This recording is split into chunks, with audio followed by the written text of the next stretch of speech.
This is Vlog, themed exploring WSU's research niche areas with leading researchers.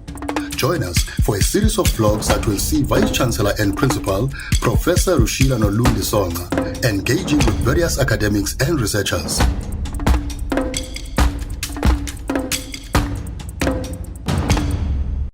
Good day to my listeners, and today I'm having a conversation with Professor Ncanywa.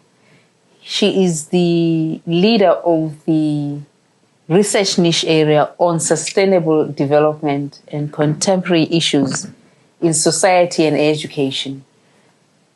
Professor Ncanywa, you're most welcome.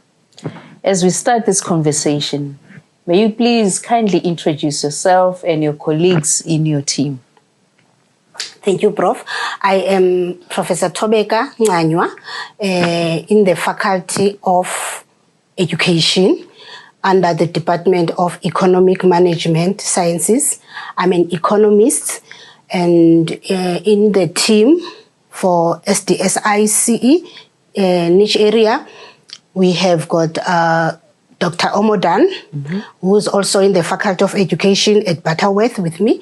And I also have Dr. Makwembere, who is at the Faculty of Business Sciences in BCC. I also have Dr. Marongwe from Faculty of Education and in Queenstown. And all of these, all the three of them are sub-niche areas leaders. And then under each, there are teams that we are working with across the university. Okay, thank you very much. You have just spoken about the sub-leaders and who are also working with researchers in their spaces. Can you then, very briefly, if you can, indicate the scope of your research area, including those sub-areas as well? The niche area has got about 7 sub-niche areas, which are studies in higher education, diversity and inclusivity in society, rural development, transformation in education, indigenous knowledge systems and climate change, and cognition and neurology as some of our niche areas. Right. And we are focusing mainly the scope on transformation. So we are transforming curriculums, we are transforming societies to use entrepreneurship skills, and we are also teaching research to those that are not exposed to, that is the first authors, the people who have never been exposed to research. Okay, within the niche areas, sub-niche areas? Yes. Okay. Now, what methodological approach do you use in your niche? I think you have touched on that, but can you just elaborate on those methodologies that you are using? We are focusing, we are adopting a holistic approach because we are multidisciplinary, and we are using a participatory action research, which includes almost all research approaches like qualitative, quantitative, and mixed methods. So what we do, we first identify the problem in the society or in the university, and then we got into action, and then we interact with our stakeholders, and then after that one we put an intervention, like if we are going to do entrepreneurship education or if we are going to develop a certain curriculum, and then after that one we go, and after the intervention we go and evaluate what we did, if it has an impact. I like what you said about the transformation of the curriculum, because you know that it is something that we are about to start. Do you think that that sub-niche area that's working on the transformation of the curriculum will be able to assist us in pursuing that agenda at the university? I think so. especially that the university, we are also involved in other projects which include. So what we have done, we have recruited those colleagues from teaching and learning. We are dealing with curriculum transformation to be part of our team. Like, for instance, we even on entrepreneurship itself, because even entrepreneurship education, it needs to be infused into the curriculum so that it addresses our programs. They become entrepreneurial in nature, they become innovative. All the disciplines. So at the present moment, we are piloting under curriculum transformation, and I was part of that project where education was taken as a pilot for curriculum transformation. And the main goal is to have graduates that are job creators. Okay, talk about that, and maybe we'll come to that a little bit later. Do you have students specifically on that sub-niche area on the transformation of the curriculum? Do you have students that are part of that niche area at postgraduate level, for example? Yes, we have them. For instance, what we usually do, if you are supervising honors, then your students will choose topics that are related to curriculum transformation or entrepreneurship. And we can also mix it inside, because I have students I've supervised successfully on those topics.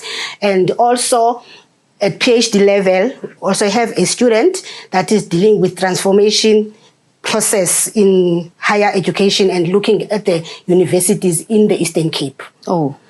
So we have students. And another thing that we do when we use students, we ensure, for instance, when we offered the entrepreneurship education to a nearby TVET college, King Hintsa, what we did now, in order to evaluate the impact of that project, then we assign a student to do research there.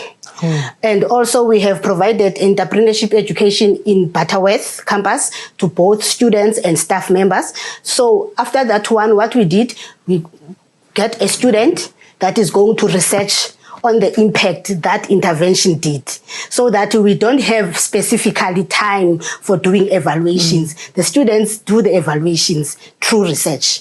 Oh, that is excellent. And having said that, what frameworks does your niche area hope to develop for sustainability? Since we are more on transformation, we feel like we have to have a sustainable project for social change.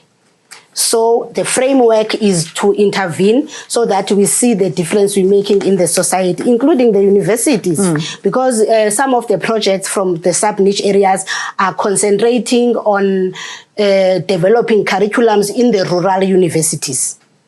Another one is dealing with decolonization and Africanization of curriculums in South Africa at large. So we have got different areas of, that's a framework. We want to see transformation for social change. Is your niche area, I know I'm aware from your answers that it is, but I want to hear it from you. Is your niche area aligned to our Vision 2030 and institutional goals?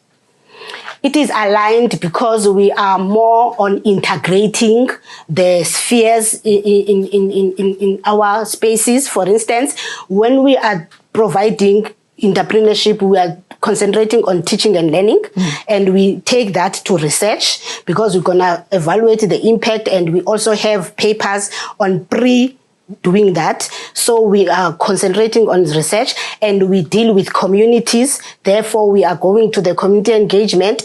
And when you look at the vision and the mission of the university, you would see that we are an African university, and we address that in our niche area, and we address the societal needs, and we also address entrepreneurial education. And any threats to the sustainability of your niche area that you maybe think might happen or occur? The most threat that we feel is the funding. Because when you have projects that include social change, there is a lot of workshops you need to take place, and also there is mobility, because we have to move to these areas where we are making the intervention or the transformation. So, and then there is an allocation of the budget, which is too little. But what we do, how we address that threat, we always collaborate with other sections in the university. For instance, when we were training staff and students from Butterworth for entrepreneurship education, there were about 50 participants.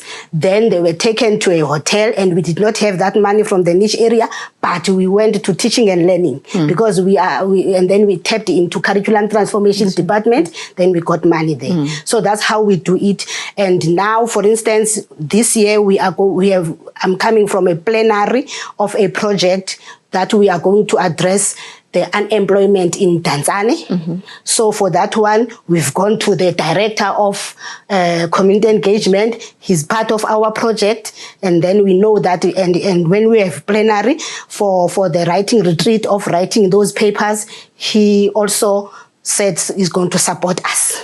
So that threat of funding, that's how we have managed it. I think you're doing important work, and that also links very nicely with communities.